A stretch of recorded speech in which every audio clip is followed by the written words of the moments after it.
Pada kesempatan kali ini kita akan melihat apa itu tentang limit sepihak. Jadi di sini, sebagai ilustrasi kita punya fungsi Heaviside. Ini didefinisikan sebagai berikut. Ini fungsi H besar. Ini adalah 0 jika T-nya negatif dan 1 jika T-nya tak negatif. Dan grafik fungsinya adalah sebagai berikut. Kita ingin lihat khususnya untuk limit fungsi H ketika T-nya menuju 0. Dan ini tidak ada. Untuk penjelasan lebih lanjutnya kita lihat sebagai berikut.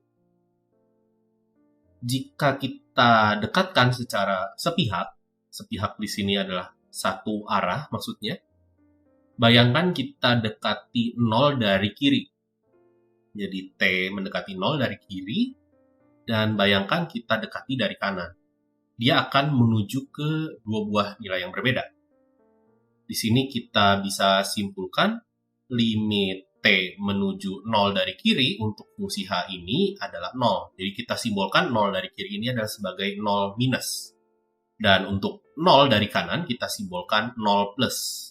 Dan ini menuju 1. Sehingga karena pendekatan dari dua buah sisi yang menuju 0 ini berbeda, maka kita tidak bisa menyimpulkan pendekatannya menuju 0 secara khusus. Nah, di sini kita akan lihat definisi dari limit kiri terlebih dahulu. Jadi kita sebut limit kiri dari fungsi f yang ketika x-nya mendekati a, ini sama dengan L. Kita notasikan sebagai berikut ya, limit x menuju a minus dari fx sama dengan L. Apabila kita dapat membuat nilai fx ini sedekat mungkin dengan L, ini serupa dengan definisi limit yang sudah kita lihat sebelumnya. Namun di sini dengan catatan kita perlu mengambil x yang cukup dekat dengan A, namun x-nya harus kurang dari A. Jadi bayangkan x-nya sebagai berikut, kita seakan-akan bergerak dari kiri ke kanan menuju A. Selanjutnya, sebenarnya analog dengan limit kiri, kita punya limit kanan. Yang berbeda adalah x-nya harus lebih dari A. Di sini, kita gerak dari kanan ke kiri ya, sebagai berikut.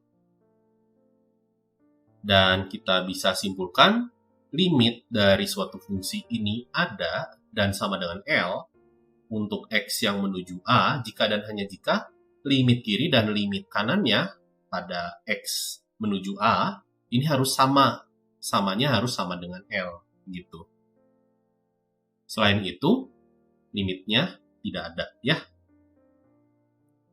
Maka dari itu kita bisa simpulkan lebih lanjut, limit fungsinya itu tidak ada apabila limit kiri atau limit kanannya tidak ada, jadi salah satu dari limitnya atau kedua-duanya juga tidak ada, atau limit kiri dan limit kanannya ada namun berbeda nilainya.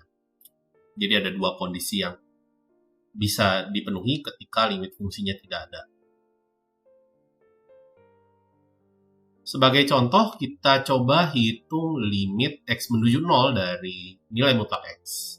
Karena kita tahu nilai mutlak x ini didefinisikan secara terpisah ya untuk x yang tak negatif dan x yang negatif. Sebagai berikut. Kita bisa pandang limit sepihaknya. Jadi kita bisa lihat dulu limit kirinya, kita akan gunakan fungsi minus x dan nilai limitnya akan menuju 0. Dan untuk limit kanannya, kita punya limit dari fungsi x, dia juga menuju 0. Maka dari itu, kita bisa simpulkan nilai mutlaknya jika kita limitkan untuk x menuju 0, ada dan nilainya sama dengan 0. Sebagai ilustrasi, kita bisa lihat grafik fungsi dari mutlak x. Kita lihat pendekatan dari kiri dan pendekatan dari kanan, ini menuju ke satu buah titik yang sama, yaitu 0. Sekarang kita lihat contoh selanjutnya atau ilustrasi selanjutnya, yaitu limit x menuju 0 dari mutlak x dibagi x. Kita akan gunakan definisi mutlak x yang sama. Di sini kita akan punya mutlak x dibagi x ini akan menghasilkan fungsi sebagai berikut, yaitu min 1 jika x-nya negatif dan 1 jika x-nya positif. Maka dari itu kita akan tinjau limit sepihaknya. Di sini limit sepihaknya cukup mudah untuk dihitung. Ini untuk limit kirinya, dia pasti bernilai minus 1. Dan untuk limit kanannya, dia pasti bernilai 1. Di sini limit kiri dan limit kanannya ada, namun berbeda nilainya. Maka dari itu kita bisa simpulkan limit X menuju 0 dari mutlak X dikurangi X, atau maksud saya mutlak X dibagi X, ini tidak ada. Sebagai ilustrasi, kita punya grafik fungsinya sebagai berikut. Jika kita dekati dari kiri, kita akan peroleh nilainya minus 1, dan kita dekati dari kanan, kita peroleh hasilnya mendekati 1, sehingga limitnya tidak ada.